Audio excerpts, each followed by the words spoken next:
Boa noite a todos. Iniciamos hoje o primeiro ciclo de webinários da Associação Mineira de Psiquiatria, em 2022. Quero agradecer à Associação Mineira de Psiquiatria pelo convite para coordenar essa atividade e também agradecer a participação dos relatores da mesa de hoje. É uma grande satisfação tê-los conosco. Agradecemos também aos participantes ouvintes que estão nos prestigiando essa noite. Sejam todos muito bem-vindos. Pedimos que as perguntas aos relatores da mesa sejam feitas exclusivamente no chat QEA e não na sala de bate-papo. Contamos com a colaboração de todos. Gostaria de passar as palavras, para a professora Maria das Graças, que irá trazer a temática para todos nós sobre o cenário das doenças mentais pós-pandemia. Seja bem-vinda, professora Maria das Graças.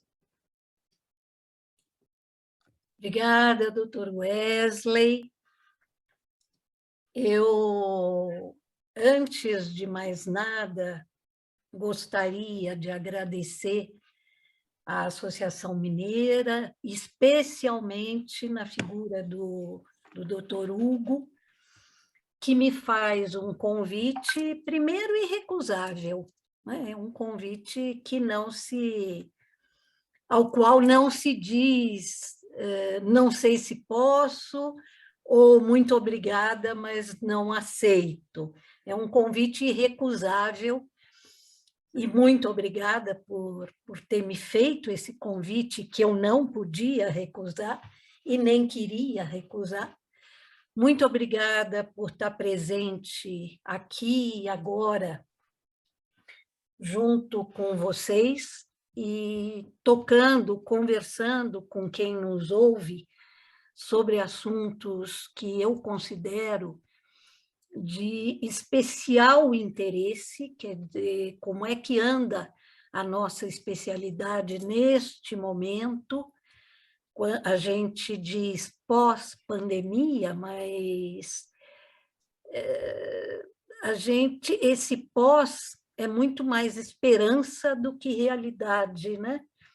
Nós desejamos que seja pós-pandemia, mas, a rigor, ainda não temos tempo para saber com segurança se a pandemia já se foi e se nós podemos voltar, cada um de nós, ao seu lugar de prática, às suas especialidades, à sua forma de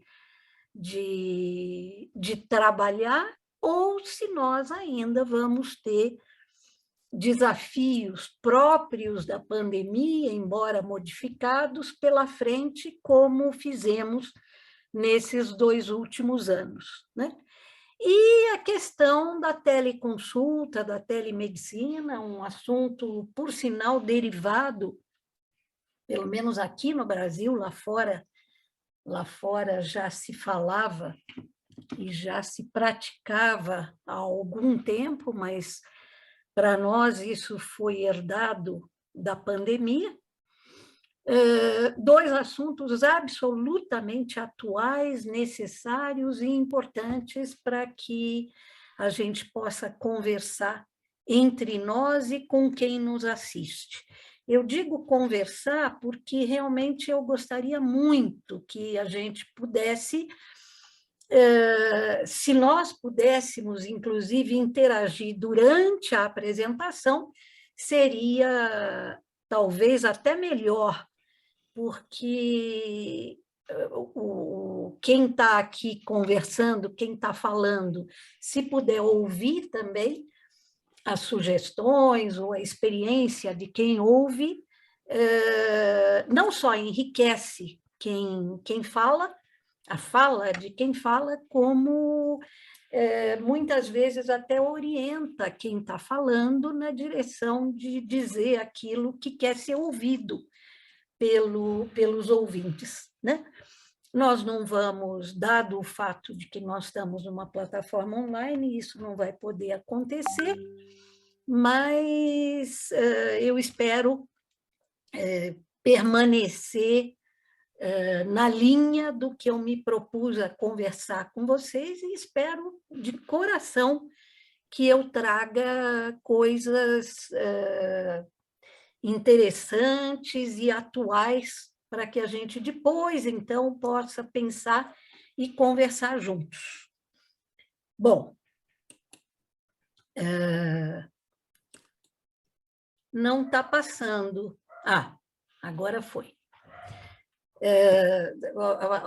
O vídeo já apresentou a minha experiência. É claro que ela parece ocupar uma página inteira, mas também com a minha idade, se eu tivesse 2 ou 3 coisas só, havia de ser, no mínimo, esquisito, né? Então, essa quantidade de coisas é muito mais pela idade do que por qualquer outra coisa.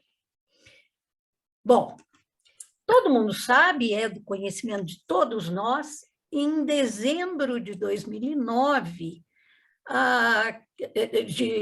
desculpe, 2009 não, eu errei, 2019, meu Deus, a gente revisa o material infinitas vezes, né? E determinadas coisas ainda passam.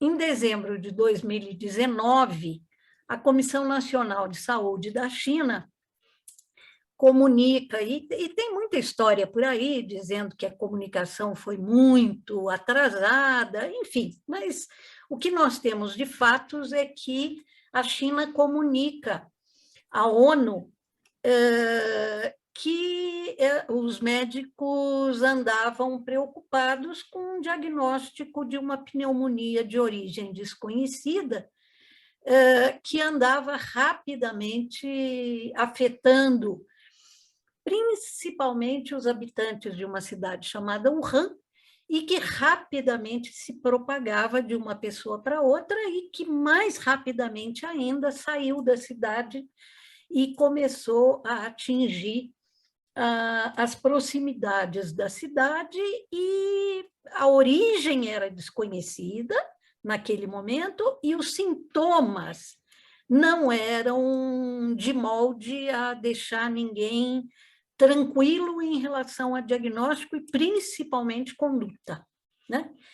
Em 11 de março de 2020, quer dizer, não demorou tanto tempo assim, a ONU entende que deveria avisar o mundo inteiro que se tratava de uma pandemia. A essa altura, o vírus já tinha saído da China e já tinha começado a infectar primeiro os países da Europa, a ponto de poder ser chamado de pandemia. Nós tivemos o primeiro caso mais tarde no Brasil. Nós tivemos, inclusive, alguns dizem a sorte, eu não sei se quando se fala de doença mortal a palavra sorte está bem colocada, mas, enfim, eu já ouvi muitas vezes se dizer que o Brasil teve a sorte de só ter o primeiro caso algo em torno de uns 2 meses mais tarde, 1 mês e pouco, 2 meses mais tarde. Então, nesse caso, o Brasil teria podido se preparar de maneira muito mais adequada do que o que acabou fazendo, mas esse prazo, eu não estou falando nenhuma novidade, nem muito menos estou fazendo ataque político, mas é do conhecimento de todos nós que essas medidas não foram implementadas, esse tempo que nós tivemos para nos prepararmos não foi bem utilizado, e hoje, em 2022, e esses dados são de até 13 de março, nós, então, depois desses 2 anos, nós contamos algo como 29.500 indivíduos infectados, milhões de indivíduos infectados, quase 30 milhões. Nós computamos o índice vergonhoso de 660, quase 1.000 mortos. Esses dados são extremamente recentes. E é bom que a gente preste muita atenção num dado do Ministério da Saúde, De janeiro a março desse ano, o país anda registrando um número maior de infectados do que em todo o segundo semestre de 2001, quando nós começamos lentamente a comemorar a diminuição do número de infectados da pandemia. E vejam, nós estamos, esse dia é 13 de março, então até o dia 13, quer dizer, até há 10 dias atrás, nós estamos sofrendo uma aceleração do número de infectados. E isso é algo muito importante que não se pode desconsiderar. Esse dado também, este que eu mostro aqui para vocês, faz uma previsão até o dia 3 de abril do número de infectados e vejam como ele sobe. De 4 de março para 3 de abril, e neste intervalo, vejam como o número continua acelerando para cima. Então, nós vamos ter aumento do número de infectados e, infelizmente, nesse mesmo período, de 4 de março a 3 de abril, nós também vamos ter um aumento proporcional de número de mortos. Isso é preocupante, e além de preocupante, vejam que está seguindo essa tendência aqui para nós, está seguindo uma tendência mundial na Ásia e na Europa. Isso a gente está vendo todos os dias no noticiário e nos sites confiáveis de saúde, que os casos de Covid vêm aumentando fora do que se esperava e por uma congruência de fatores que envolvem tanto a paralisia da cobertura vacinal, que o mundo inteiro está experimentando, aliás, o negativismo em relação às vacinas, surpreendentemente, se instalou no mundo todo, a flexibilização das medidas sanitárias e o estresse, o cansaço, o descuido da população com as medidas de proteção. E, ao mesmo tempo, vejam só, no Brasil, aqui entre nós, tanto o governo federal quanto os governos estaduais, praticamente todos no país inteiro, eles suspendem o uso de máscaras em ambientes abertos e nos fechados e, inclusive, nos abertos. Aqui em Itajubá, por exemplo, na segunda-feira da semana passada, o prefeito liberou a ausência de uso de máscara, tanto em lugar aberto quanto em lugar fechado. Agora, como brasileiro engraçado, sei lá por quê, mas gosta de ser do contra, hoje de manhã mesmo, quando eu fui para a cidade, eu moro na roça, né, como se chama aqui em Itajubá, mas quando eu fui para a cidade, quando eu fui para Itajubá, eu não encontrei, pelo menos quem passou por mim, não tinha um santo Cristo, nem dentro nem fora dos lugares sem máscara. E antigamente a gente tinha vontade de cutucar as pessoas e falar: "Oh, meu, por favor, usa máscara, tenha cuidado comigo", né? Enfim, assim nós vamos indo. Todo mundo sabe, e eu não vou me deter nisso, que pelo menos até hoje, o que a gente sabe é que a infecção segue duas fases razoavelmente distintas.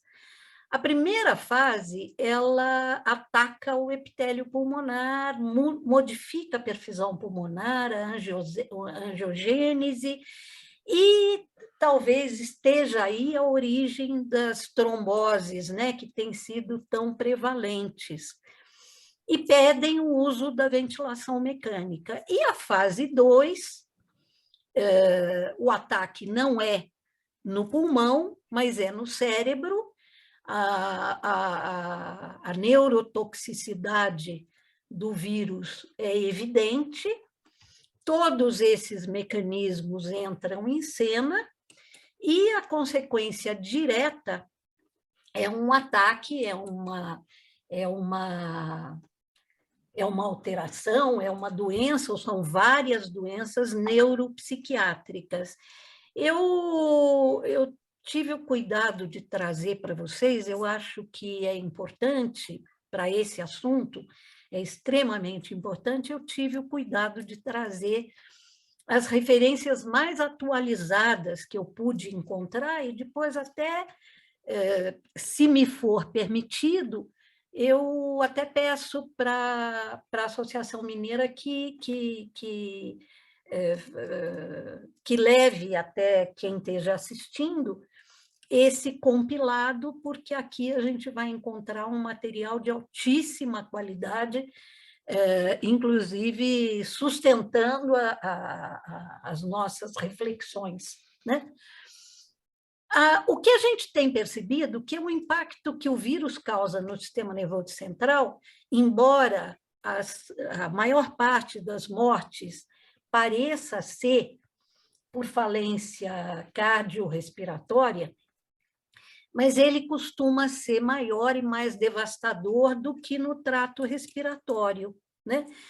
Mesmo quando os sintomas neurológicos, neuropsiquiátricos na fase aguda e no início são mais discretos, e geralmente eles são mais discretos, a não ser que a intensidade da infecção, o que acontece geralmente em pessoas de mais idade, com outras doenças, principalmente com imunossupressão, isso pode não se manifestar. Agora, se eu já tenho desde o início sintoma mais grave, sintoma neuropsiquiátrico mais grave, as sequelas cognitivas vão se manifestar muito importantes, sequelas até hoje, que é um tempo curto ainda, que é o que a gente pode observar. E a incidência clara das sequelas psiquiátricas pós-Covid ainda não é bem conhecida, em parte pelo tempo, que ainda não decorreu de tamanho suficiente para que a gente tenha certeza de quais são as sequelas, e em parte porque, no Brasil, pelo menos, os estudos têm sido muito poucos. Lá fora eles são muito maiores, no Brasil a gente tem estudado pouco esse assunto.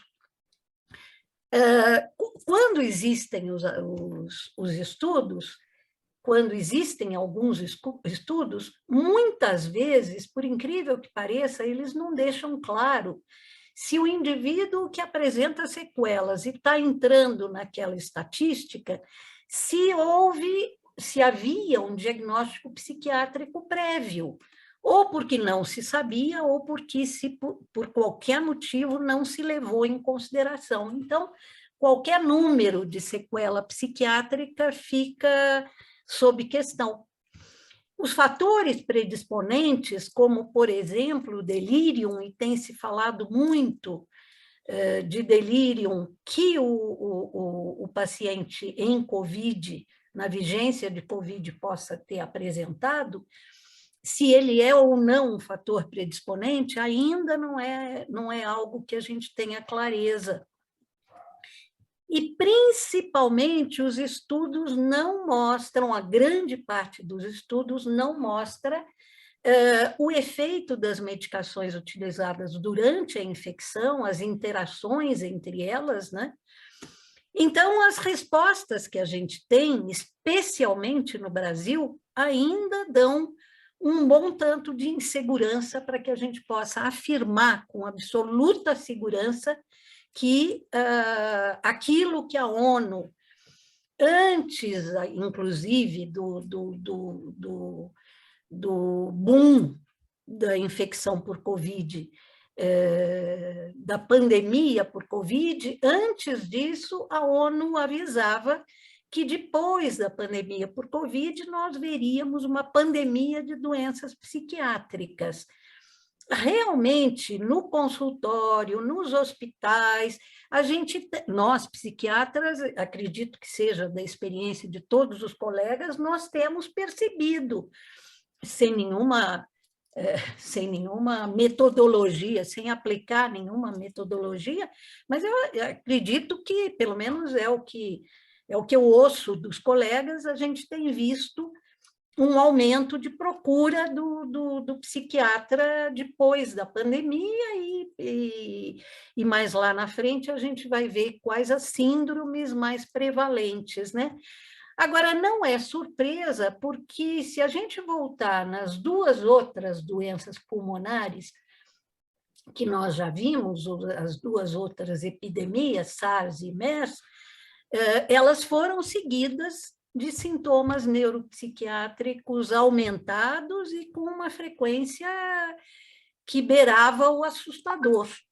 Então, é de se esperar que essa seja seguida por uma intensidade muito maior. Um estudo publicado na Lancet, depois de 6 meses da infecção, o número de pacientes que foi escolhido para esse estudo, 34 quase por cento dos pacientes foram diagnosticados com doenças neuropsiquiátricas, sendo que menos de 1% com hemorragia intracraniana, 2,1% com acidente vascular cerebral isquêmico, 0,1% com parkinsonismo, 0,67% de demência vascular e os campeões de sequelas,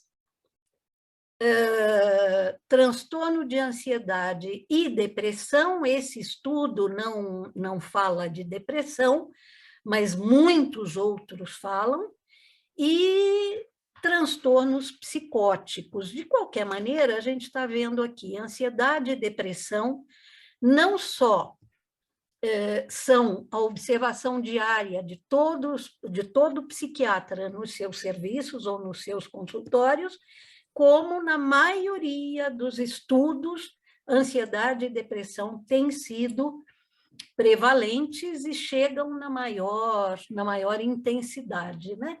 O que a gente sabe até agora de por que é que tanta doença psiquiátrica anda seguindo a pandemia de Covid? Primeiro, porque no mundo inteiro o surto de uma doença potencialmente mortal foi repentino, foi muito rápida a progressão e o número de mortes foi muito grande desde o início no mundo inteiro.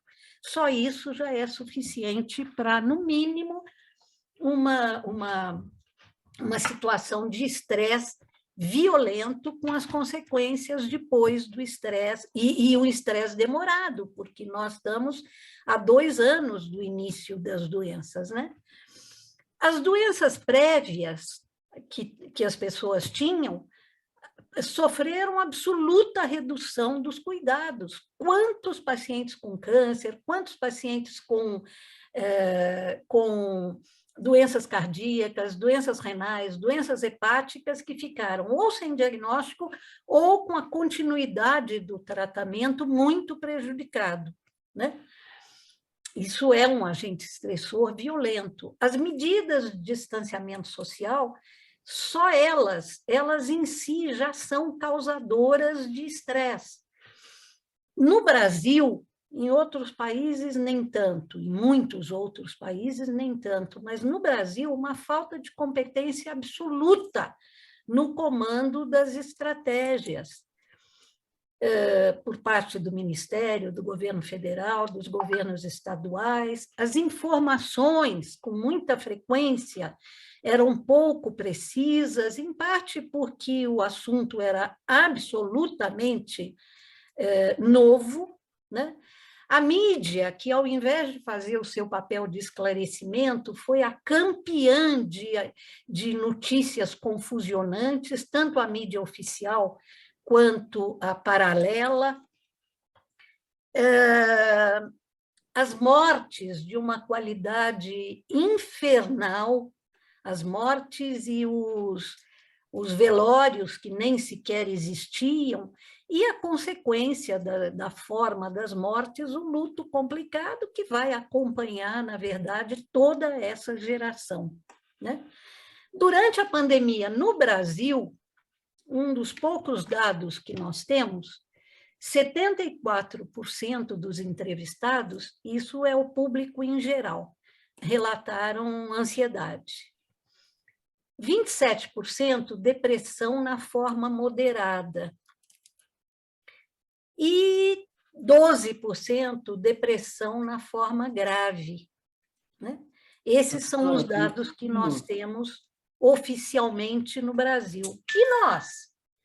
E nós, profissionais da saúde? O que andou acontecendo conosco durante esse tempo todo e passados 2 anos, como é que nós estamos em termos de doenças psiquiátricas, né?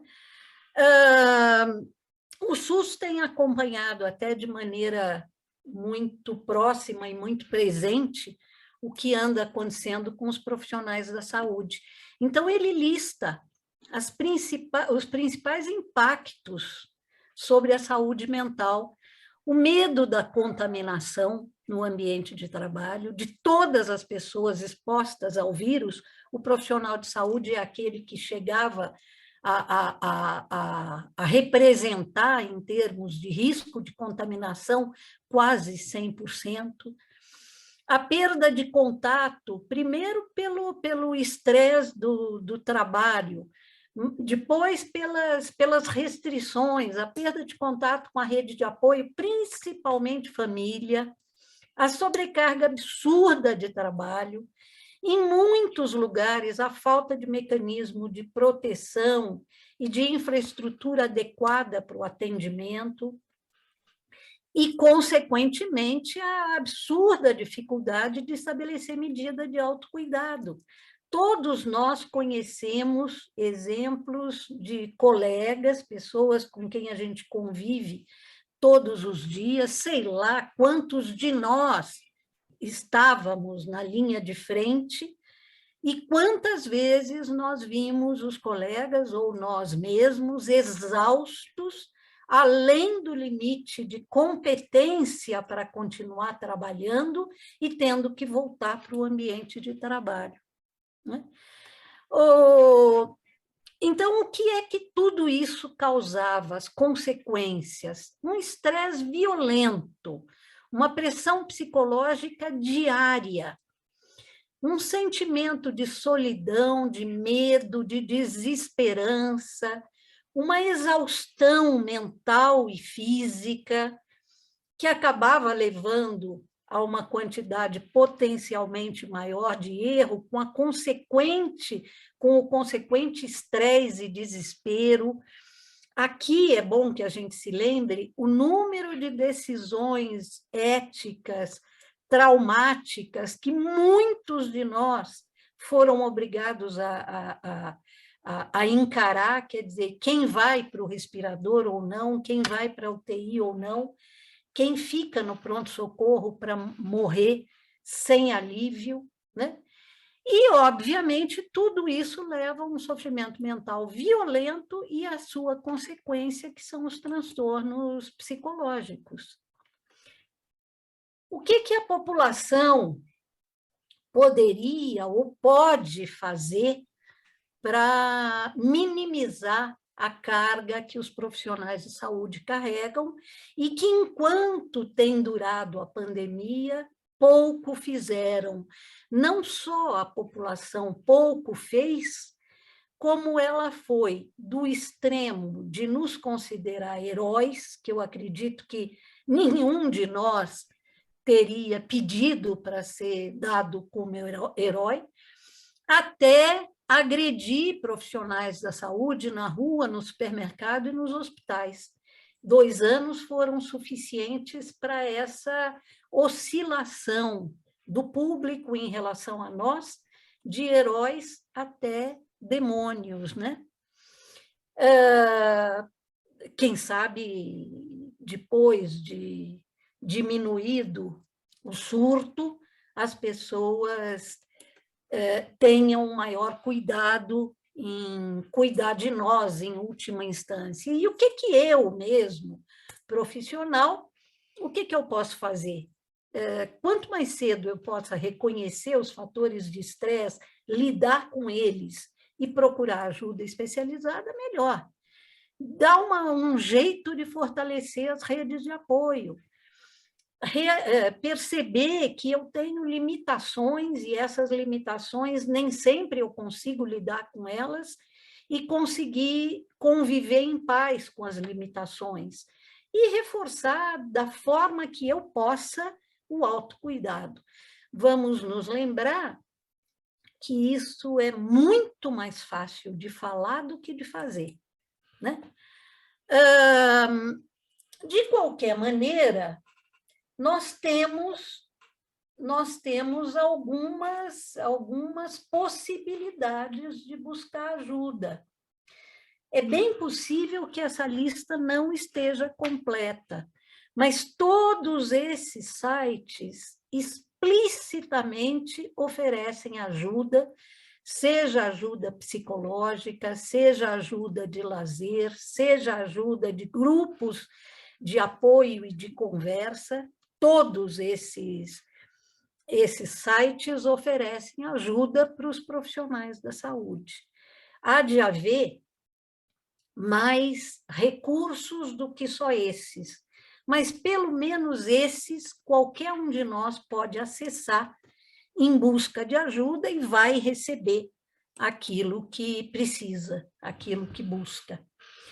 E como boa terapeuta junguiana, eu não poderia deixar de fechar essa minha conversa com vocês com essa figura absolutamente simpática, que é o próprio guru dos junguianos.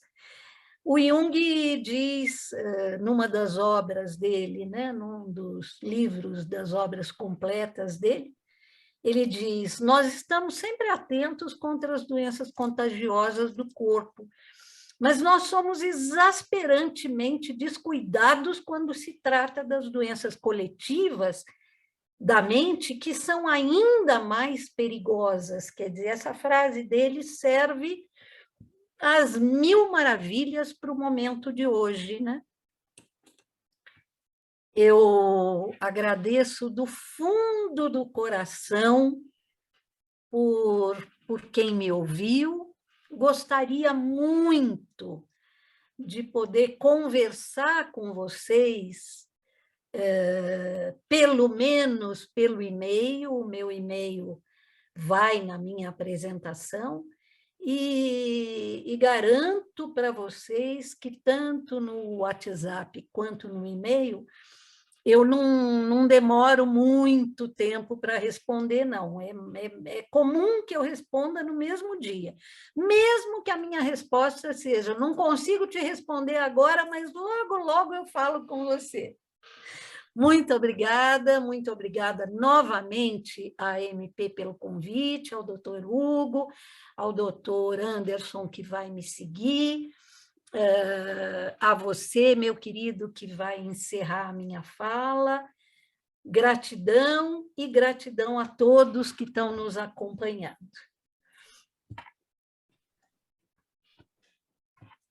Professora Maria das Graças, gostaria de agradecer, né, essa excelente explicitação. Eu, né, que agradeço. Essa arte de ministrar, né, as aulas, né, um prazer novamente em tê-la conosco.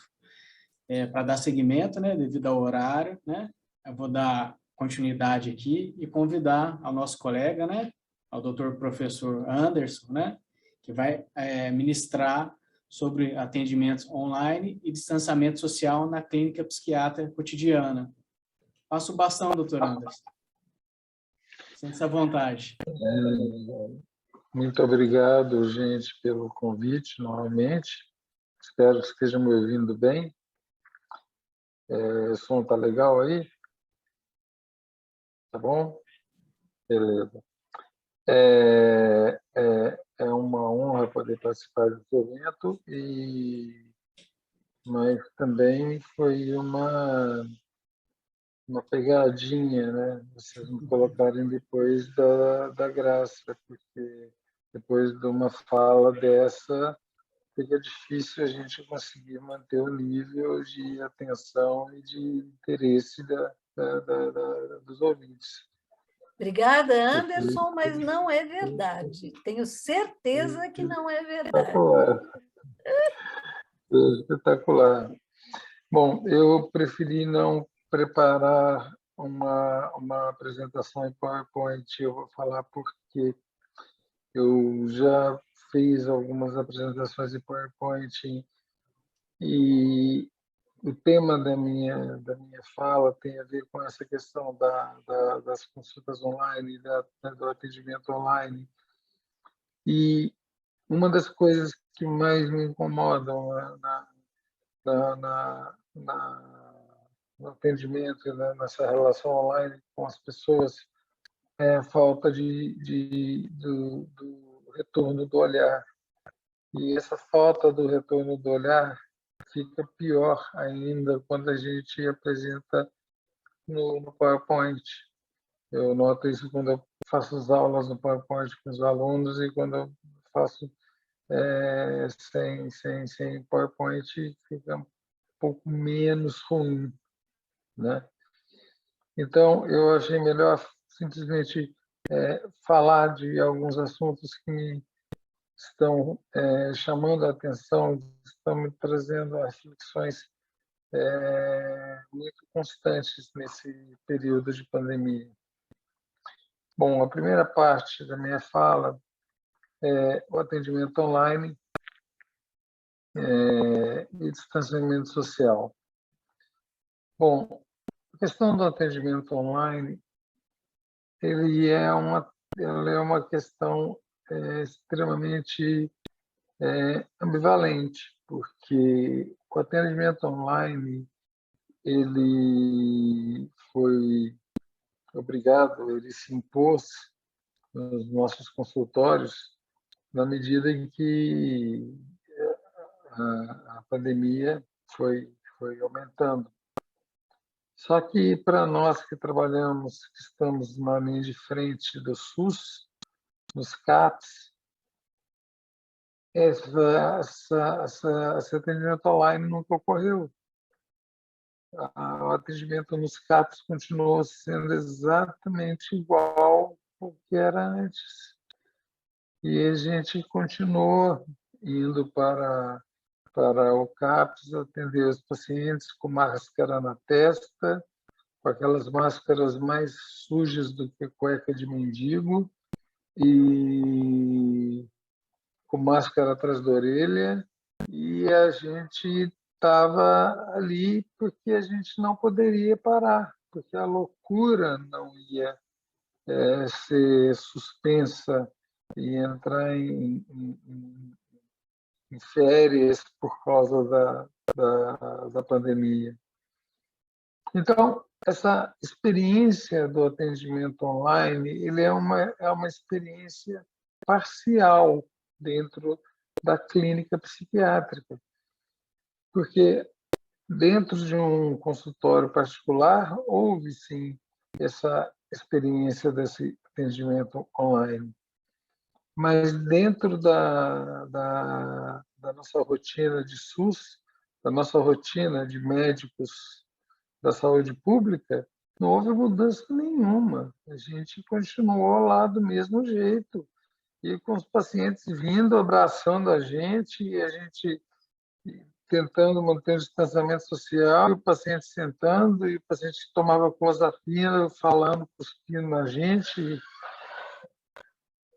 daquela maneira, né, daquela celorreia da clozapina, e o outro paciente espirrando, tossindo, que não tinha essa noção precisaria fazer o teste, precisaria ir ao posto. Então, essa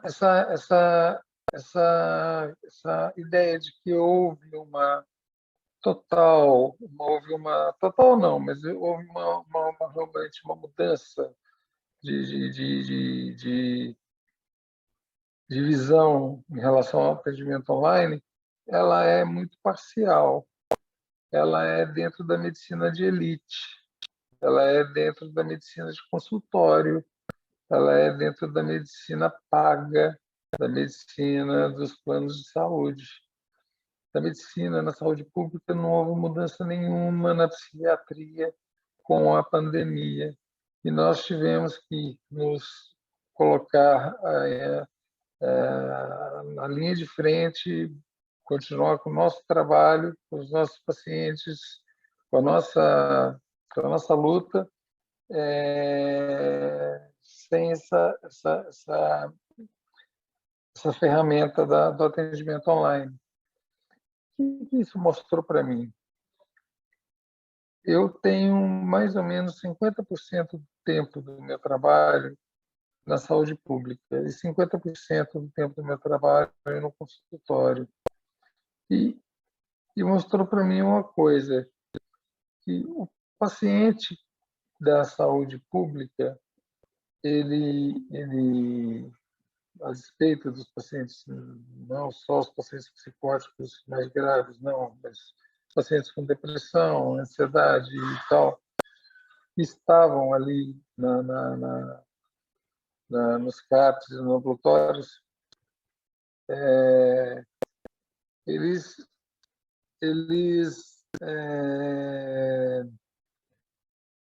se sentiam extremamente constrangidos, envergonhados e até mesmo intimidados por estarem que está naquela situação. E isso ficou muito claro para mim, tanto que existe uma divisão na saúde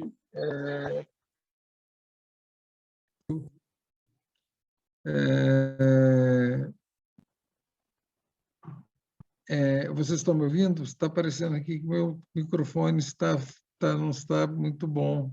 Está tudo bem? Som? Então, tudo bem. Bom,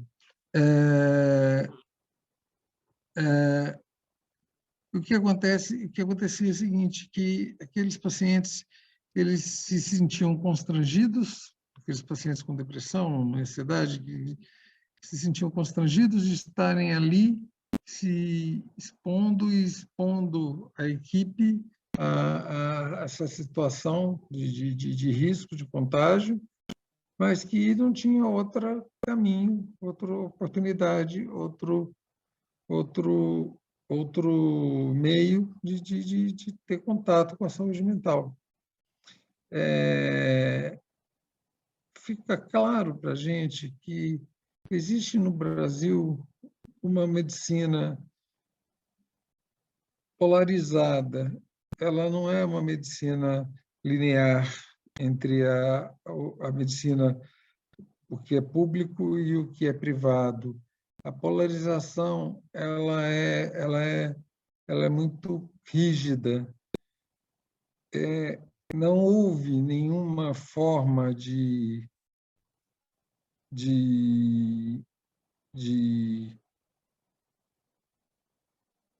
instrumentação para que esses pacientes pudessem ter esse cuidado de não se expor, indo aos CAPs, tendo que se sentar ali naquelas cadeiras, na sala de espera, naqueles lugares fechados. Quer dizer, não existe uma linearidade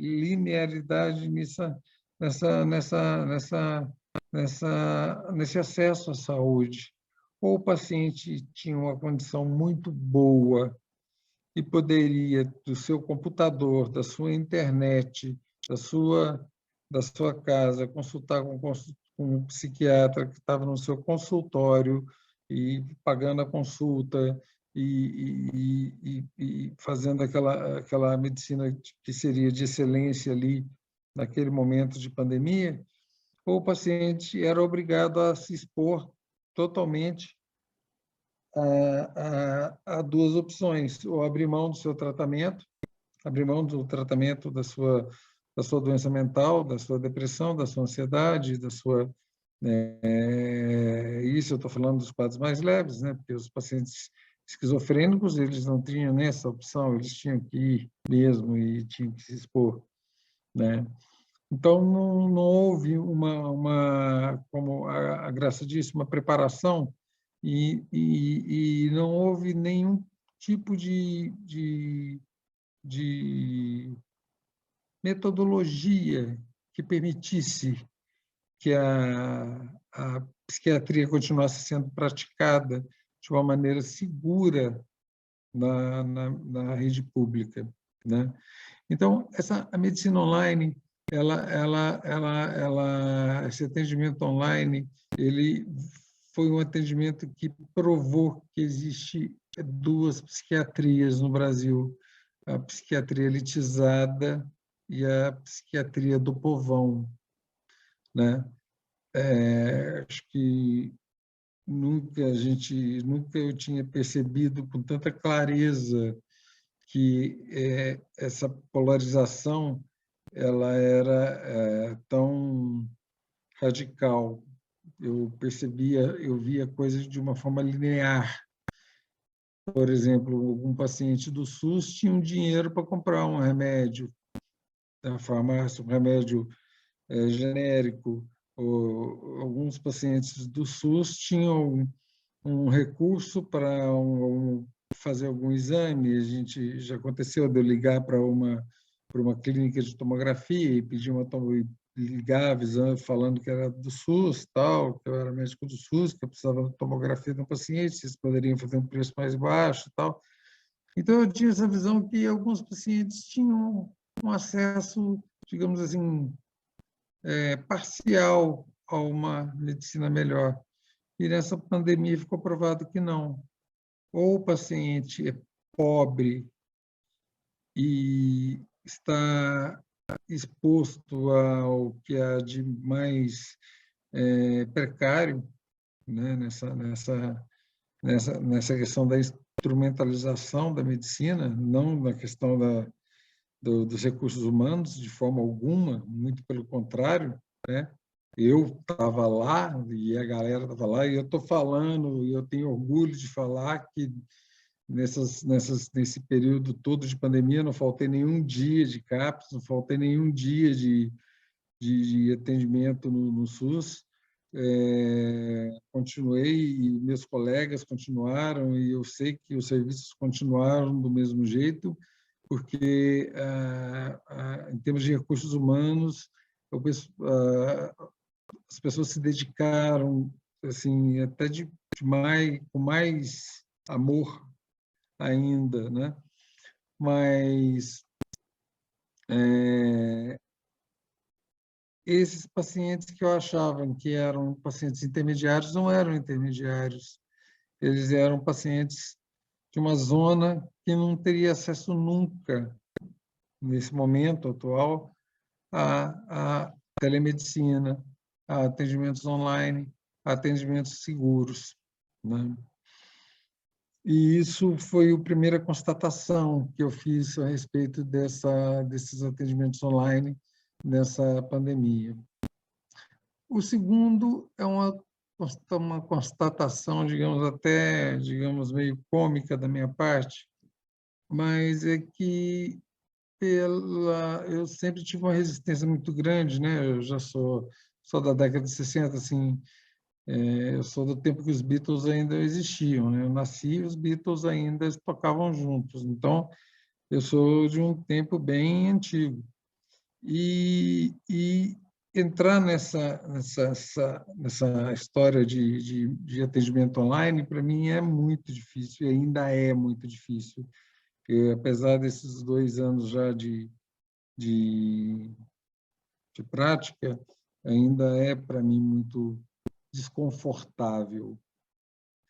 Mas uma coisa me trouxe conforto, e chega a ser uma coisa meio cômica, é que eu pude ver a cara dos meus pacientes. Os atendimentos que não eram online, os atendimentos presenciais, eu deixei de ver a cara dos meus pacientes. Eu deixei de ver o rosto dos meus pacientes, expressões faciais dos meus pacientes. Eu deixei de ter uma leitura melhor das expressões faciais, e o que a medicina online pôde me proporcionar. Ao contrário, paradoxalmente, né, do que se imaginava, nesse sentido, o atendimento online me aproximou dos meus pacientes, por me permitir vê-los com o rosto desnudo, o que é o ideal num atendimento em psiquiatria, né? Eu tive uma secretária que ela começou a trabalhar comigo, já tinha começado a pandemia, e ela precisou pedir demissão algum tempo depois, antes de terminar a pandemia. Eu nunca vi o rosto dela. Ela trabalhou comigo quase um ano e eu não conheço. Se eu encontrar na rua, eu não a conheço. Era minha funcionária, trabalhava ali comigo direto. Então, pelo menos essa pequena vantagem eu consegui ter dentro desse meu anacronismo, né, ter essa dificuldade com essas tecnologias, com essa medicina online. Bom, em relação ao distanciamento social e à clínica psiquiátrica cotidiana, eu fiquei pensando, eu refleti muito sobre uma obra que me foi muito importante na minha formação como psicoterapeuta, como psiquiatra e psicoterapeuta. Eu, como a Graça, tenho formação na psicologia analítica, né? Mas antes de fazer essa formação na psicologia analítica, minha formação foi em psicoterapia existencial. E uma obra que foi de muita importância para mim foi a obra do Ivan Yalom, Psicoterapia Existencial. Essa obra não existe em português. Eu conheço a tradução dela só em espanhol e a versão original em inglês, né? E o Yalom fala de 4 coisas, de 4 paradigmas fundamentais da existência humana. E fiquei impressionado como esses 4 paradigmas se encaixaram nas questões de distanciamento social e da clínica psiquiátrica durante a pandemia. O primeiro paradigma é a liberdade. Como a restrição à liberdade trouxe angústia às pessoas. E Yalom fala que a liberdade ela é atrelada diretamente à responsabilidade. E como isso foi extremamente sentido nos pacientes quando eles se rebelavam contra o distanciamento social e o uso de máscaras. Eu fico tanto que esse paradigma existencial,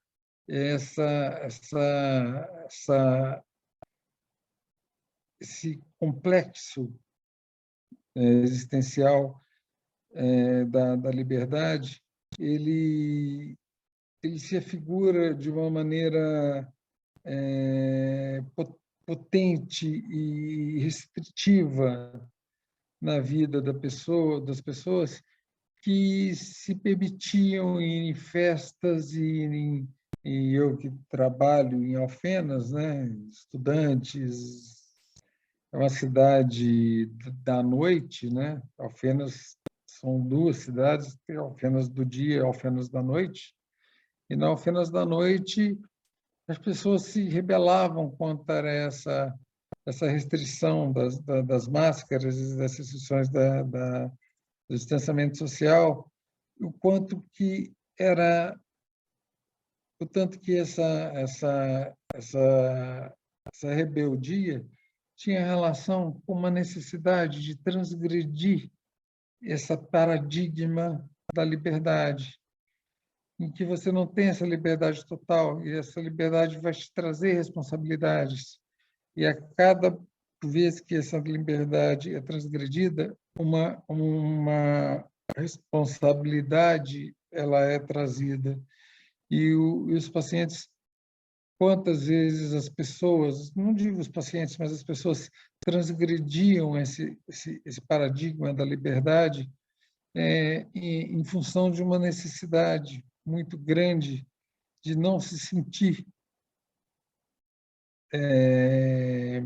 atados à responsabilidade, como se dissessem a si mesmos e aos outros: eu posso ser livre, eu posso fazer do jeito que eu quiser e não tenho que me haver com a responsabilidade disso. E o tanto que isso trouxe problemas, eu atendi várias pessoas, mas não atendi tantas pessoas assim, mas atendi várias pessoas que tiveram mortes na família por Covid e que a primeira pessoa contaminada foram elas. E elas se sentiam culpadas por terem sido o vetor dessa contaminação desse familiar, de um pai, de um tio, de uma pessoa mais idosa na família, por ter transgredido essa possibilidade de liberdade. E o tanto que isso trouxe a ela que realmente essa liberdade não vem sem uma responsabilidade. Transgredir a liberdade te traz essa responsabilidade por esse ato. E a culpa depois em relação a isso é muito grande. Pessoas que se sentiam culpadas e que eram culpadas por outros familiares por terem transgredido e terem usado dessa liberdade de uma maneira irresponsável, de uma maneira pouco inteligente, né? Outro paradigma que Alan fala nessa obra dele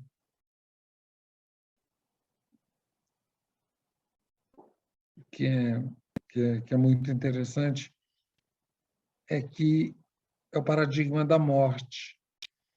A gente vive o tempo todo fingindo que não morre, né?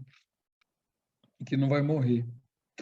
Eu comentei, e estava comentando ontem com meus alunos, ou ontem e hoje com meus alunos, que está sendo um trabalho belíssimo da medicina de cuidados paliativos. Ele tem que ser cada vez mais valorizado e tem que ser cada vez mais incentivado. Só que o cuidado paliativo, quando é que ele começa? Ele começa na sala de parto. Cuidado paliativo, quando o pediatra te pega no colo, assim que você sai da barriga da sua mãe, aquilo já é cuidado paliativo, porque você vai morrer. E você vai morrer, o que o pediatra faz é cuidar de você ali, fazer a aspiração das secreções, fazer o credê, não sei nem se faz isso hoje em dia mais, a gente, de vez em quando eu vou falar algumas besteiras aqui em relação à medicina em geral, porque, como eu sempre digo, eu não sou médico há 30 anos, eu sou psiquiatra há 30 anos, eu não sou mais médico, eu não sei mais nada, mas, na verdade, é que a medicina paliativa, a medicina de cuidados paliativos, é toda a medicina, desde a pediatria, desde o médico que vai corrigir uma fratura do braço de um garotinho de 8 anos, aquilo é cuidado paliativo, porque aquele braço, daqui a alguns anos, não sei quantos, 50 ou 5, aquele braço vai estar apodrecido debaixo da terra. E o que a gente pode fazer como médicos é dar qualidade de vida para o resto de vida que a gente tem. E o resto de vida que a gente tem começa quando a gente nasce, evidentemente. E toda a medicina, então, não é nada mais do que cuidado paliativo, fingindo que não é. Eu admiro a coragem dos profissionais dos cuidados paliativos que admitem que trabalham com isso e encaram isso de uma forma verdadeira, sem simulação. Mas, na verdade, toda medicina é cuidado paliativo, porque toda medicina é uma briga perdida contra a morte. Temos 5 minutos. Putz, já? Pô, Wesley. Então tá, então vou correr aqui. Então, a pandemia trouxe essa noção da morte, que as pessoas fingiam que não existiam. A morte era só uma coisa que acontecia nos filmes, nos livros, nas famílias dos outros. E a consciência da mortalidade que a pandemia trouxe, a consciência dessas mortes próximas, fez com que as pessoas se dessem conta muito mais dessa valorização dessa vida. Muitas neuroses surgiram por isso, muitos medos, muitos pânico, fobias, sintomas obsessivos de limpeza e tal, mas também muita valorização dessa vida, né? Inclusive dos médicos que passaram e viram, começaram a ver que eles são, desde que eles são, mesmo que eles sejam pediatras, neonatologistas, eles são médicos, são especialistas, antes de tudo, em medicina paliativa. O terceiro paradigma de Yalom, que essa pandemia assim, né, me fez refletir, é sobre a solidão. Nós nascemos, vivemos e morremos sozinhos. E quando houve o isolamento social, o distanciamento social, esse distanciamento social obrigou as pessoas a se isolarem e muitas vezes se virem em situações de realmente isolamento social total, o que é uma verdade existencial. Nós somos sozinhos, nós estamos com os outros, mas nós somos sozinhos. E essa diferença, e aí eu já vou voltando aqui nas minhas origens existencialistas, né? Eu posso ser, eu posso estar com o outro, meu Sosein do Heidegger, mas meu Dasein, meu estar no mundo, ele é solitário. E estar solitário não é uma coisa ruim. Ela pode ter sido, ela desencadeou em muitas pessoas muitos quadros de depressão e de ansiedade, mas também desencadeou em muitas pessoas uma possibilidade de autorreflexão e de autoconhecimento muito grande, que a pandemia, que se não fosse a pandemia, não teria acontecido. Houve mais casos de depressão ou houve mais casos de reflexão e reconhecimento dessa solidão como uma virtude, como um paradigma existencial virtuoso? Não dá para a gente saber, porque a nossa amostragem é enviesada. Quer dizer, a gente só teve nos nossos consultórios os deprimidos. Ninguém vem no nosso consultório falando assim, vim aqui marcar uma consulta e vim aqui falar para você que eu descobri uma coisa maravilhosa, que é que eu sou sozinho e que eu consigo viver sozinho e que ser sozinho me dá a possibilidade de ser onde eu quiser, me dá toda a liberdade de ser nesse mundo, né? Então, como essa amostragem é enviesada, a gente só pegou os pacientes que se deprimiram com essa solidão. Mas muitas pessoas com quem eu conversei em conversas informais, e eu acho muito legal conversar com aluno nesses papos é muito legal conversar com os alunos, porque a juventude tem umas sacadas, tem umas tiradas, a juventude tem uns insights assim que são maravilhosos, né? Muitos deles se sentiram muito mais adultos. Eles sentiram que a pandemia, quando eles tinham que ficar em casa, reclusos, passar o fim de semana todo em casa, eles se sentiram que depois daquilo eles se tornaram pessoas muito mais maduras do que eram antes. E, por último, o sentido da vida. E Alan, como quarto paradigma existencial, fala do sentido da vida. E qual é o sentido da vida? Quando eu falo assim, qual é o sentido da vida, a primeira coisa que vem na minha cabeça é aquele filme do Monty Python, não sei se vocês já assistiram, né? O Sentido da Vida. Quem não assistiu deve assistir, é um filme hilário, é um filme genial, é uma obra-prima do humor nonsense inglês, né? Mas a pandemia ela trouxe uma questão muito grande seguinte: tá, e eu quero viver para quê? Se eu tenho a oportunidade de estar vivo, o que eu vou fazer dessa minha vida? Muitos questionamentos existenciais, muitos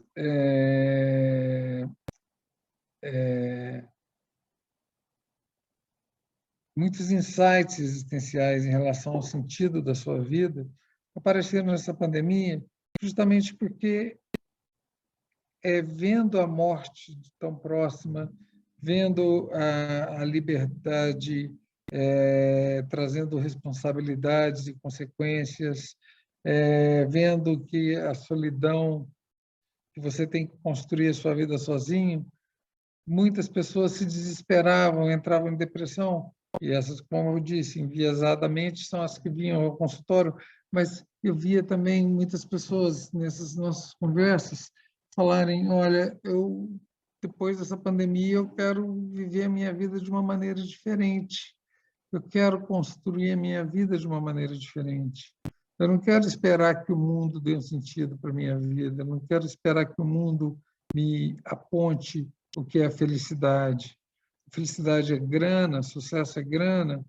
Bom, no mundo de hoje é quase que sinônimo de sucesso, grana. Você é um cara bem, você é um médico bem-sucedido? Vamos ver qual carro que você está na sua garagem, qual é o lugar onde você passa suas férias. Aí a gente vê se você é um médico bem-sucedido ou não. Mas quando essa pandemia ela traz esses outros três paradigmas, o sentido da vida passa a ser questionado. E para que eu vivo? Para que eu quero viver? Para que eu estou com medo da pandemia? Por que eu estou com medo de pegar Covid? Por que eu estou com medo de morrer? Porque eu quero viver para algum sentido, para alguma coisa, para um futuro, voltando, né, às raízes existencialistas, o ser para o mundo, ser para a vida, o ser para o tempo. E nunca eu percebi tantas vezes de uma maneira não direta esse conceito bem Heidegger, né, de cuidado com o mundo, de cuidar da vida, aquele conceito que foi erradamente traduzido primeiramente como cura, mas cuidar, que viver é cuidar, viver é cuidar de si, cuidar de estar vivo, cuidar de sua existência. E o sentido da vida está nesse cuidado com a existência. Cuidado não no sentido de autoproteção, não, mas no cuidado de se preparar e construir o porvir de cada momento da sua existência. Esse distanciamento social, então, me fez refletir muito, falando da segunda parte da minha fala, a respeito desses 4 paradigmas existenciais desse livro do Yalom, que eu recomendo a todos, que é um livro muito interessante, e que trouxeram na nossa clínica a possibilidade de trabalho com questões que talvez tivessem um valor menor no dia a dia. Eu, como psicoterapeuta, mesmo no meu atendimento clínico, meu atendimento clínico é psicoterapêutico, né? Quer dizer, eu não consigo atender um paciente e só focar na sintomatologia, eu foco na existência dele. E essas questões, cada vez mais, eu percebo que estão vindo à tona e eu consigo cada vez mais mudar a minha clínica, buscando nesses pacientes essas questões da morte, da solidão, da liberdade e do sentido, da falta de sentido da vida, que é uma coisa que a gente tem que ter, que a gente tem que colocar na nossa vida. E que, com isso, tem conseguido construir uma clínica que tem sido mais psicoterapêutica, não sei se posso dizer assim, mas psicoterapêutica, mas uma clínica um pouco mais completa do que eu conseguia fazer um pouco tempo atrás. Não estou falando que a minha clínica é completa, muito pelo contrário, eu tenho muito a aprender com colegas, com a psiquiatria em geral. Eu digo que eu estou caminhando ainda mais quando eu vejo como participante do grupo aqui um mestre como o Paulo José, né, que foi meu preceptor de residência. A gente fica ainda mais constrangido de falar que construiu a sua clínica. Quem sou eu, né? Eu ainda não construí nada, mas essa deu uma direcionada, esse distanciamento social deu uma direcionada nova para questões existenciais da minha clínica diária, a despeito das patologias listadas como patologias, como nosologias, ou seja, a percepção nosológica, a percepção das mudanças epidemiológicas, nosológicas, que a Graça falou tão bem, elas estão sendo muito importantes para mim, mas também esse redirecionamento do meu trabalho existencial com meus pacientes, baseado em Jung, viu, Graça? O meu pensamento psicológico é junguiano, mas a minha atuação existencial tem mudado muito devido a esse fenômeno de distanciamento social pelo qual a gente passou.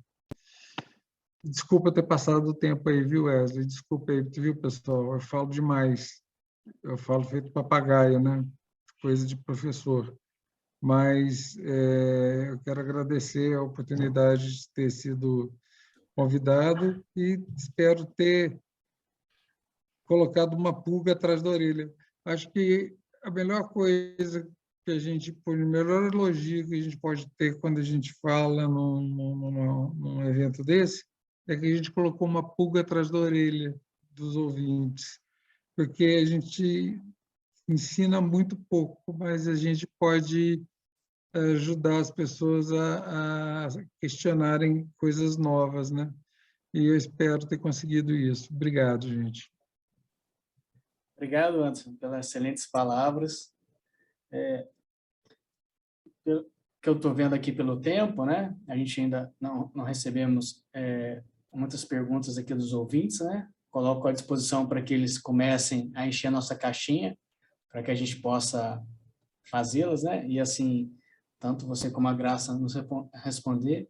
A gente podia abrir agora para um debate, né? Entre nós. Eu queria colocar 2 pulguinhas atrás de orelha, né? De cada um, possa coçar levemente, né? A primeira eu queria colocar para a Graça, né? Em relação do que, se ela já escutou esse termo e como é que ela vem lidando com isso, talvez nos cuidados paliativos, né? Sobre a Covid longa, que seria essa névoa mental, né? Essa dificuldade de atenção sustentada, de tomada de decisão prejudicada, dos transtornos de memória. É um termo que vem sido usado, apesar de não conseguir ser bem definido ainda pela literatura. Uhum. E o outro, o Anderson, dentro dessa questão dos atendimentos online, como é que essa experiência hoje, Anderson, vem te trazendo nessa avaliação, né? Quando fica esse olho na câmera, olho para o lado, você vê o paciente do tronco, né? E o cabeça e pescoço. Penso eu, da dificuldade da avaliação psicopatológica, né? E como fazer esses enfrentamentos, né? É uma coisa interessante para caramba. Quem me deu um toque, eu te falo com vocês, a gente aprende muito mais às vezes com os estudantes, com aquela meninada, com aquela turma que está começando a se construir, do que com os livros, com os alfarrábios antigos, né? Eu estava comentando com meus alunos sobre a minha dificuldade de atendimento online. Sabe, um aluno me falou uma coisa: será que, professor, que não é porque você fica vendo a sua cara ali, tem aquele quadradinho que você se vê também, e aquilo te incomoda? Eu falei, PQP, como foi bem, que coisa mais, que sacada mais genial. O tanto que me incomoda no atendimento online é aquele quadradinho de eu me vendo ali do lado. Eu tento tirar aquilo não some, e eu não quero me ver, eu quero ver o cliente, e meu olhar, de vez em quando, fica sendo desviado para mim, e eu não quero que meu olhar seja desviado para mim, quero que meu olhar esteja todo no meu cliente. Aquela coisinha daquela caixinha com a minha cara ali, ela é um dos maiores incômodos que eu tenho no atendimento online. É impressionante isso. Wesley, Pois não? você me fez uma pergunta e por sinal, me dá a chance de falar também de cuidados paliativos e não só de psiquiatria, né? Sim. Primeiro, eu estou com o Anderson quando ele fala que cuidados paliativos é medicina. É a medicina, pelo menos é a medicina que nunca deveria ter deixado de ser feita, né? É a medicina que aceitaria, com alegria, por sinal, a chegada da tecnologia, mas que não abriria mão de forma nenhuma do aqui e agora com o doente, não só com a doença dele, né? Então, estou com você, Anderson. E aí, Wesley, quando você pergunta o que os cuidados paliativos podem, enfim, fazer, ou como é que a gente lida com eles quando a gente pensa na Covid longa, na Covid duradoura, né? Eu tenho para mim, Wesley, que nunca os cuidados paliativos foram mais importantes no cenário patológico, no cenário das doenças, no cenário das pessoas doentes, como nos próximos tempos que a gente vai enfrentar, né? A própria evolução do conceito de cuidados paliativos pela Organização Mundial de Saúde. Quem acompanha percebeu isso, quer dizer, a primeira definição dizia que os cuidados paliativos se voltam só para as doenças crônicas, né? Então, ele não teria feito nenhuma diferença se ele tivesse sido aplicado na fase aguda da pandemia, mas ela só começaria a funcionar daqui para frente, quando a doença se tornasse crônica, com qualquer que fosse a sequela, né? Depois a Organização Mundial de Saúde foi revendo o conceito. Hoje, ele se aproxima muito do que disse o Anderson, quer dizer, cuidados paliativos são qualquer jeito de fazer medicina, desde que ela olhe para o doente e não para a doença, não só para a doença, né? Hoje ela se aplica à doença crônica, mas ela se aplica também à doença aguda, porque na doença aguda existe o sofrimento, existe o medo, existe tudo aquilo que existe na doença crônica, e os cuidados paliativos chegam com a sua equipe para diminuir exatamente esses, vamos dizer assim, essas ações da doença, né? Esse transtorno que a doença traz para o doente e para a família e para esse conjunto de... Na verdade, para o doente, para a família e para o cuidador. E um dos cuidadores somos nós, o cuidador profissional, né? Somos nós, os médicos, os enfermeiros, os psicólogos, enfim. Então, Wesley, fechando, pena que a gente não tem recurso para isso, e aqui no Brasil menos ainda, né? Mas mesmo no Reino Unido, onde todas as avaliações de qualidade, de oferta de cuidados paliativos botam o Reino Unido no topo da... Eles são realmente a última bolacha do pacote. Não sei mesmo se até lá vai existir competência suficiente, quer dizer, gente suficiente para dar conta do sofrimento pelo qual a humanidade vai... E é a humanidade, não é um outro país, não é guerra, não é como são as guerras regionais, né? É como são as guerras mundiais mesmo. Aliás, sei lá eu se a gente não está na beira da terceira, né? Mas, enfim, acho que tem trabalho para todo mundo que queira conhecer mais de cuidados paliativos do que se conhece agora, né? Excelente, Graça. Eu vou dar continuidade aqui. Tem duas perguntas, um direcionamento que vai para o Anderson e outra para ambos. Vou fazer uma leitura aqui, ok? Da Maria Fernandes. O atendimento online é reversível. Devemos pensar na segurança desse atendimento, melhorar a eficácia do mesmo. Qual plataforma, Anderson, você tem usado para esses atendimentos? Eu tenho usado a mais simples possível, o WhatsApp, porque ela é a mais acessível a todos os meus pacientes, né? Como eu falei, como já existe uma elitização, da turma que pode fazer medicina online, da turma que não pode fazer medicina online, então, em termos dos pacientes. Se eu ainda tentar algumas plataformas que só podem ser usadas em computadores, em máquinas mais potentes, é aí que eu vou diminuir menos. Eu vou ainda elitizar mais ainda, né? Então, eu uso o WhatsApp e tem sido bom, tem sido bem útil, tem sido bem, funcionando bem, apesar da minha cara aparecer lá e isso me incomodar. Ótimo. Temos aqui do nosso colega, né, Dr. Hugo Paiva, de Lavras, né? Ele está parabenizando, né, aos palestrantes, né, ao Anderson e à Graça.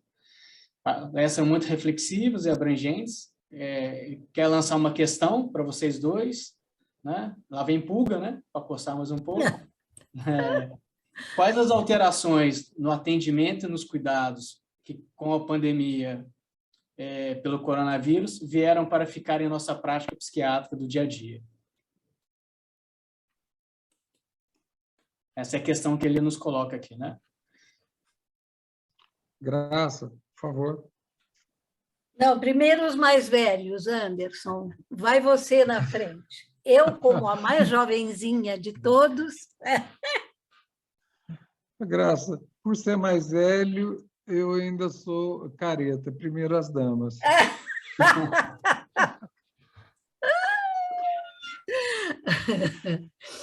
Ô Wesley, fala outra vez a pergunta do Hugo. Eu estava lendo aqui uma Sem problema. colocação. Ele está lançando a seguinte questão, né? Que alterações no atendimento e nos cuidados com a pandemia do coronavírus vieram para ficar na nossa prática psiquiátrica, né? Dentro da nossa rotina, que possa ter sido transformado, né? Eu acho que o atendimento por outros meios que não o presencial, sem sombra de dúvida, né? Me parece que esse é o primeiro, mais evidente. E, apesar das desvantagens, e eu não escolho de primeira o atendimento online, não. Eu continuo preferindo, e eu acho que nem só preferindo, o atendimento presencial, quer dizer, você vê o paciente inteirinho, desde o jeito que ele se levanta na sala de espera. Eu vou buscar o paciente na sala de espera. Desde o jeito que ele se levanta e que anda, e que chega até você, e que se senta no consultório, e os maneirismos, enfim, a linguagem não verbal, que é fundamental, aliás, é fundamental para qualquer diagnóstico, mas para nós ele é quase sagrado, né? Ele fica muito limitado no atendimento online, claro, mas, aliás, eu fiz para mim uma regra, primeira consulta, aí eu não faço mesmo à distância, a primeira consulta é obrigatoriamente presencial, depois a gente vai negociar a forma de fazer mais para frente. E aí eu penso que, não sei se o Anderson vê da mesma forma, mas eu vejo algumas nuances no atendimento psicoterapêutico e no atendimento clínico propriamente dito, né? O psicoterapêutico ainda te dá uma liberdade maior numa plataforma, seja o WhatsApp, seja qualquer outra. O clínico precisa mais da presença. Agora, é inegável que veio para ficar e que traz vantagem, sim. Eu hoje tenho paciente, por exemplo, no Rio Grande do Sul. Quando é que poderia acontecer uma coisa desse tipo? Além de ter paciente por todas as cidades aqui à volta de Itajubá, muito mais do que antes, né? E com muito mais conforto para o doente. Acho que essa é a primeira. A gente vai ter que aprender a lidar melhor.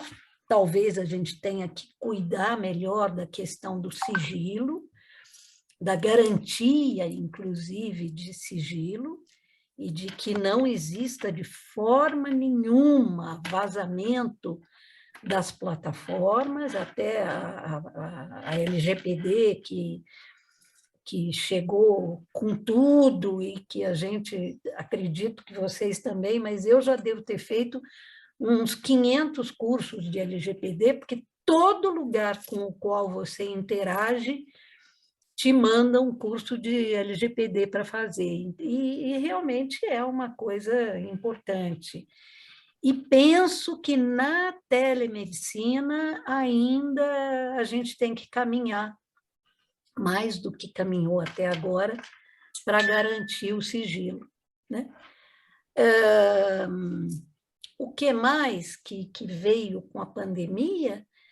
Eu acho que a gente vai ver doença nova, Hugo. Não sei se eu estou voando demais, mas eu acho que a gente vai ver, se não doenças novas, a gente vai ver nuances das doenças. Eu estou pensando exclusivamente na psiquiatria, mas eu penso que a gente vai ver jeitos novos, muitos, de adoecer, que vão obrigar os psiquiatras e, enfim, talvez até a indústria farmacêutica a pesquisar mais, enfim, a produzir mais literatura. Eu tenho a convicção de que a gente vai tropeçar com sintomas desconhecidos até hoje. Porque a Covid, de qualquer forma, fez a gente aprender coisas que a gente nunca tinha visto, né? Na minha opinião, essas são as duas coisas mais importantes, Hugo. Não sei o que você acha. Bom, essa questão da medicina online é uma que veio para ficar e ela tem que ser reaprendida a usar. Eu estou lembrando aqui, Graça, daquele esqueminha do Jung, quando fala da transferência, do diálogo inconsciente com inconsciente. Portanto, que isso fica prejudicado no atendimento online. No atendimento online, a gente tem um atendimento de ego consciente para ego consciente, mas não sei se a gente consegue aquele contato de inconsciente para inconsciente, que o Jung falava como muito importante na questão da transferência, né? Então, a gente tem que aprender a lidar com talvez esse empobrecimento vai ter que ser uma coisa nova, apesar de que essa medicina online vai ficar. Agora, uma coisa eu noto também que me incomoda, que às vezes a medicina online ela tem sido usada de uma maneira como uma forma de preguiça do paciente. Aconteceu de o paciente, de eu virar para o paciente e falar, pô, tal, ainda mais aluno lá em Alfenas, você está aí em Belo Horizonte? Não, estou aqui em Alfenas. Então, por que você não vem? Por que você está fazendo consulta online? Ah, não, está frio. Como assim está frio? Entendeu? E se a gente permitir, a gente vai a coisa não vai ficar meio frívola. A gente vai usar a medicina online, em vez de ser um instrumento que vai permitir que a gente tenha acesso a clientes que estão longe, vai fazer com que clientes que estejam perto vejam a consulta de uma maneira meio frívola, meio vazia, meio, sabe, simplista. Então, uma coisa que a gente tem que ter cuidado. Outra coisa que eu acho que vai mudar, assim, que veio para ficar, é a questão eu vou falar de novo, né? A questão da morte. Eu acho difícil que essa questão do eu morrer e as pessoas morrerem e a morte está à minha volta, ela não vai tão cedo sair do nosso diálogo com o paciente, não da nossa consulta psiquiátrica clínica, buscando a nosologia, mas quando a gente fala do paciente, quando a gente vai falando das questões existenciais do paciente, cada vez mais a morte ela vai vir à tona, as questões ligadas à morte, porque perdeu alguém, porque alguém próximo morreu, porque ficou com medo de morrer, porque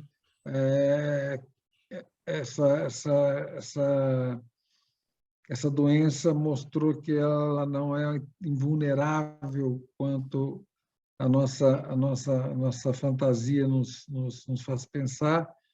Então, acho que uma mudança que vai estar sendo é que esse assunto do morrer e do ter que dar sentido para essa vida, enquanto ela existir, ela vai passar a ser mais recorrente no consultório.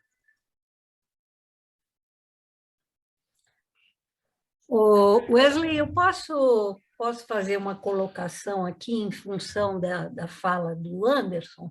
À vontade, Graça. Eu também percebo isso e com isso que, quando você fala do risco do atendimento online servir muito mais à preguiça do que e Gostei da palavra banalizar, preguiça. e banalizar o atendimento, né? Agora, eu coloquei isso como um dos itens do contrato, que não é, obviamente, escrito, né? Mas do contrato que eu estabeleço com o paciente. Quer dizer, ele só me pede atendimento online quando alguma coisa realmente impossível de lidar acontece e ele não pode vir presencialmente. Ou quando a distância do lugar onde ele mora realmente vai fazer com que seja um absurdo ele viajar até o meu consultório. E, de certa forma, tem uma coisa... E isso não é negociável, quer dizer, é assim e pronto. Se você achar que esse jeito de trabalhar não é bom para você, então eu não sou a terapeuta para você. Então, você vai ter que buscar uma outra pessoa. E, de certa forma, até me ajuda, no mínimo, a exemplificar para o paciente. Eu já te falei, eu moro no mato, né? Então, as pessoas obrigatoriamente têm que pegar o carro, enfrentar estrada de terra, com buraco, quando chove, com barro, e isso faz parte, inclusive. Eu trabalho muito com o paciente. O preço que eu vou buscar sempre tem, e eu não estou falando de preço monetário, né, de cheque, eu estou falando do esforço que eu devo fazer quando eu me disponho a buscar algo que seja importante para mim. E uma das coisas que está nisso é eu realmente ter um ritual mesmo em volta da minha consulta. Eu me levanto, eu me visto, eu me preparo, eu pego meu carro, eu ando até o consultório.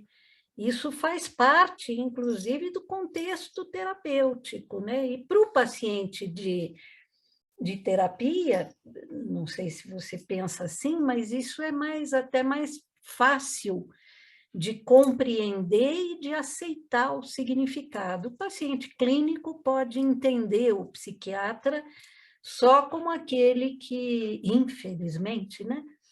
Só como aquele que você entra no seu horário, senta, fala para ele o que você está sentindo e sai com uma receita. Mas você falou uma coisa que eu concordo e que percebo que eu me pauto por isso também.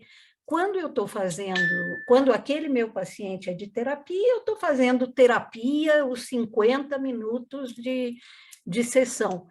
Mas quando eu estou fazendo atendimento clínico, porque eu recebo, às vezes, pacientes só para atendimento clínico, recebo até mesmo de colegas psicólogos, por exemplo, só para avaliar a medicação, para diagnosticar e seguir a medicação. Mas o meu olhar é de terapeuta também. Portanto, lá se vão as regrinhas também para o paciente de consulta clínica, sabe? Quer dizer, todos os meus pacientes sabem que eu não faço atendimento online, a não ser que as condições ou a situação justifique muito. Senão, não. Senão, ele vai andar até o consultório. O mundo é assim. Quando eu quero alguma coisa, eu vou atrás, eu tenho que ir atrás. Eu não fico deitada na cama e aquela coisa cai na minha mão, né? Isso faz parte do processo de busca, de procura. Aliás, faz parte do tratamento, do esforço, daquilo que você mobiliza dentro de você, do seu médico interno, por sinal, do seu curador interno, né? Eu adorei, assim, eu aprendi, acabei de aprender uma coisa fantástica. Eu adorei isso que você falou, Graça. O maior preço que o paciente paga pelo trabalho terapêutico, pela consulta psiquiátrica clínica ou pela psicoterapia, é o trabalho do ritual de se preparar para aquilo e aquilo. É o preço, e aquele preço ele é extremamente terapêutico. Assim, aprendi uma coisa muito legal agora com você. Esse conceito é muito interessante. O preço desse ritual, tanto que esse ritual é custoso para o paciente, sim. e sendo custoso, ele tem um significado, ele mostra o quanto aquele momento é ou não importante para aquele paciente. Isso, exatamente. E nós também fazemos isso, Anderson. Nós também nos preparamos para cada paciente. Sim. A gente nós temos o nosso ritual ali do consultório, da para nossa estar o mais possível canequinha, inteiro. Exatamente. daquela coisinha de tal, eu vou pôr esse paciente que vai ficar uma hora com ele, então eu já vou pôr minha água aqui, já vou pôr... Exatamente. Eu adorei esse conceito que você me deu aí, do preço do ritual, tanto que esse ritual é uma coisa que se paga por um tratamento e que você pagando, você se dedicando a esse ritual, você já está se tratando.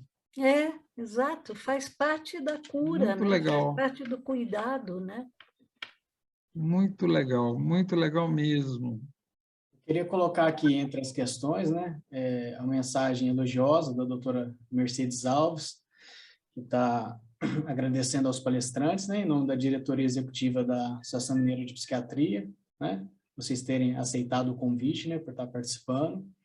Tem outras questões aqui, né, outras perguntas, porém, pelo que eu estou vendo do horário aqui, nós extrapolamos um tempo significativo. Então, acredito que a gente possa responder isso, essas mensagens por escrito, né? E a gente finalizar essa... Tava muito bom o papo, viu? Tava muito legal. É pena que a gente tem que cumprir regra, né? E a regra de horário, convenhamos que é mais dolorosa ainda, mais chata de cumprir, né? Exato. Principalmente quando a gente tem essa oportunidade de estar entre colegas, que é uma coisa que a gente está tão difícil, né? Às vezes a gente... Psiquiatra é o bicho mais... É a topeira da medicina, né? Porque ele está lá dentro do buraco enfiado, lá dentro, não se encontra com nenhum outro médico, não encontra com nenhum outro colega, não encontra com ninguém. Está lá mais isoladinho, né? Então, quando a gente se encontra, a gente se empolga. Dentro disso, né, eu queria iniciar um encerramento, né? Agradecendo à Associação Mineira de Psiquiatria pelo honroso convite para a participação desse webinar, agradecendo aos nossos participantes, né, ao Anderson e à Graça, né? E dentro disso, né, ao Dr. Hugo, pelo o núcleo, né, do sul de Minas, que está fazendo isso ser possível de acontecer, através desse distanciamento, né, social, a gente não conseguiu se encontrar através dos eventos presenciais, que a gente consiga ter outras oportunidades de falar, e talvez até com mais tempo, né? Sim. E também ao público ouvinte, né, que preparou esse momento, esse horário do dia, para estar aqui nos escutando, né? Todos já estão automaticamente inscritos para a próxima webinar da Associação Mineira de Psiquiatria e receberão em breve as informações através de seu e-mail, né? Convidamos a todos a se inscrever à 24ª Jornada Mineira de Psiquiatria, a realizar-se presencialmente em Belo Horizonte. Fica um convite, Anderson e Graça, né? Que a gente possa estar em Belo Horizonte presencialmente, nas datas do dia 7 a 9 de julho de 2022, né? E para maiores informações, através do site psiquiatriamg.com.br, reforçando, psiquiatriamg.com.br, né? Gostaria de desejar uma boa noite a todos, né? E um grande abraço cordial a todos, né? Mesmo à distância. Muito obrigada, Wesley. Agradeço. Obrigado, um abraço muito especial para a Graça, que eu Você aprendi também, muito com ela Ana. hoje. Bom. E um abraço ao Hugo, né? E, mais uma vez, em homenagem a ele,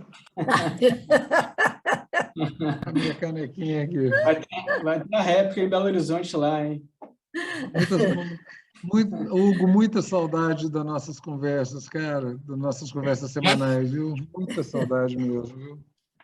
Que tempo bom, viu? Muito obrigada pelo convite. Pode contar com o meu sim de cada vez que você ache que vale a pena me convidar. Já estou dando a minha palavra antecipadamente. Acho que é isso, tá? Uma boa noite a todos, um grande abraço, a satisfação de fazer parte dessa conferência com vocês, tá? Boa Boa noite. noite, gente.